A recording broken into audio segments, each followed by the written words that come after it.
Science can be a very amazing thing because it shows us the beauty of creation, the complexity, the sophistication, the marvel that God created the universe with.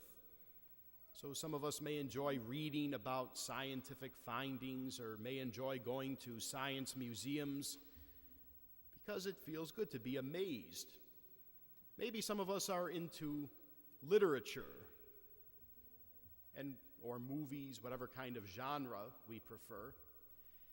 And we enjoy being amazed and maybe even inspired by something like a well-written story and how it really captures our heart and speaks to it. Then lastly, sometimes things in nature, just the beauty of scenery sometimes, or every now and then extraordinary things happen in nature. I have somewhat of a little interest in astronomy, so I would enjoy the beginning of August. I think it's like August 10th, 11th, sometime in there, when we have the Perseid meteor shower. When the conditions are just right, sometimes you could see these meteorites blazing across the sky. And again, it's fun to just be amazed by that. Just consider the beauty, something beyond anything that you could produce on your own. Today, we celebrate the mystery of the Trinity, our triune God, the God who has shared himself with us, but yet in its totality is far beyond our comprehension. 3 persons, but only one God. It's an error if we say that there is one God, but not 3 persons, just 3 different manifestations of the one being. But it's also an error to say that there are 3 separate gods. How can something be 1 in 3? That's how magnificent it is. The word triune, meaning 3 and 1. 3, but of a unity. I remember I heard a story of a Japanese tour guide who was giving a pilgrimage, or maybe not a pilgrimage, but just a tour of a Catholic shrine in Japan. And he's explaining to the guests, and he didn't realize that there was a Catholic priest in the group. He's explaining about some of the Catholic or the Christian symbolism in this shrine. And he says, see now, Christians worship 3 gods. So right there, the priest in the group went up and corrected him. No, it may come across that way, but it is one God that we worship, but 3 persons. The Father, who's the creator of all things, his Son, Jesus, who is co-eternal with the Father. Before Jesus was born in the flesh, what we celebrate in Christmas, Jesus always existed eternally with the Father. And the Holy Spirit ushers forth from that love between the Father and the Son.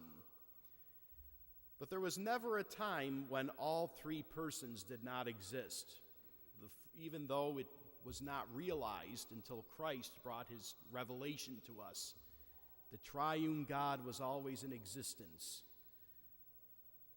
When we get to the heart of what it is that binds those 3 persons of the Trinity together, it's love. It's a perfect love. And again, as we heard just a couple Sundays ago in John's Gospel, when Jesus is praying, Jesus is telling the Father, the ones that you sent me to redeem, I want the glory that we share to be shared with them as well. And then we heard just last Sunday, we see Father, Son at work there. We heard just last Sunday, Pentecost, when the Holy Spirit is sent among the church to empower it and set it into motion.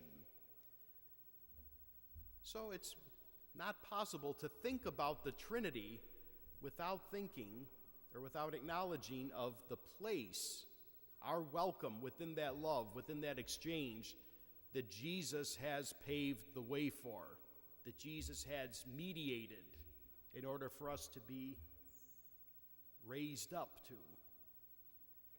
So it's always fitting that we ask ourselves, do we live in appreciation of that redemption that Jesus has won for us, that mediation, that paving of the way to our God in heaven, that Jesus and only Jesus has made possible. But again, even though Jesus has revealed what we need to know about the Trinity, the fullness of its majesty will never be known to us, at least not in this state.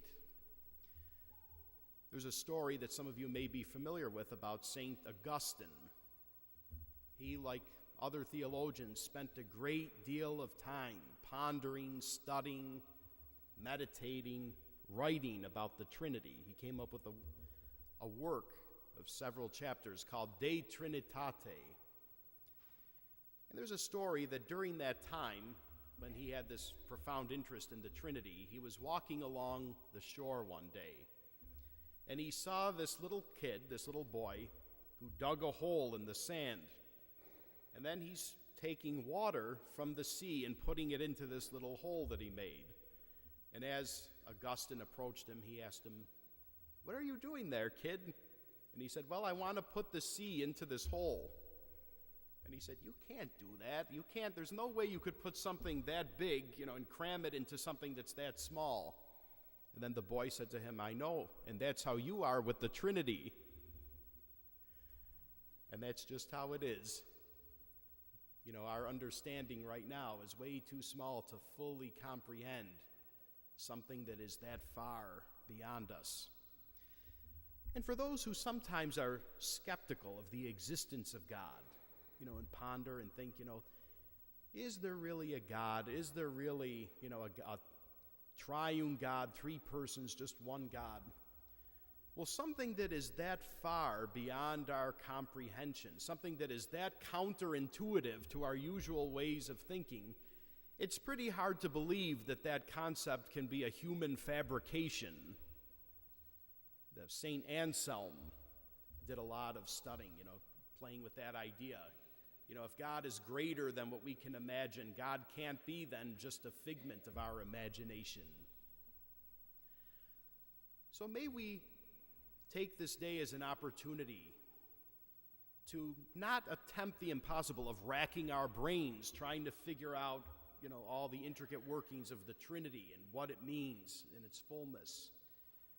But may we just take and give ourselves an opportunity to ponder it, to be amazed, and to say, "Wow," and to praise our God for his majesty, and to thank God for sending his only begotten Son as a mediator so that we can be destined for that love and that glory of heaven that was first shared by the Father and the Son.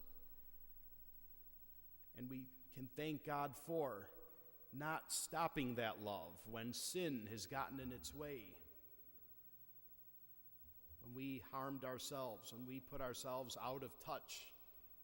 Christ redeemed us, reconciled that relationship so that we can once again be a people destined for that glory. So may praise and thanksgiving come from our hearts, our minds, and our lips, not only on this day when we give some special attention to God's magnificence and glory, but may it permeate through in all that we do, say, and think.